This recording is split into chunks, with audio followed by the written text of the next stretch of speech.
আমরা চেষ্টা করে যাবো সারাদিন আমাদের হচ্ছে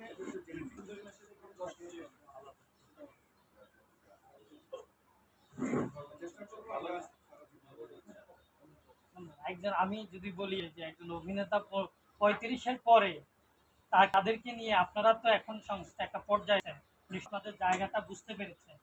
যে আপনারা কেন কাজ করতে পারছেন না বা করার সেই ইয়েটা তৈরি কেন হয়নি, সেই জায়গাগুলো আপনারা তৈরি করে দিবেন কিনা, যেহেতু এখন আপনারা একটা ভুক্তভোগী একটা পর্যায়ে এসেছেন, নীতি নির্ধারকের জায়গায় আপনারা এখন বসেছেন, সেই জায়গাতে আপনারা আসলে সেটা একটু জানতে চাই। যেহেতু আগে আমাদেরকে অভিনয় করতে দেওয়া হয় বিভিন্ন কারণে এবং ফোর্স বলে বা অর্ডার বলে যে কোনো কারণে আর আমাদের স্কোপ ছিল। যাই হোক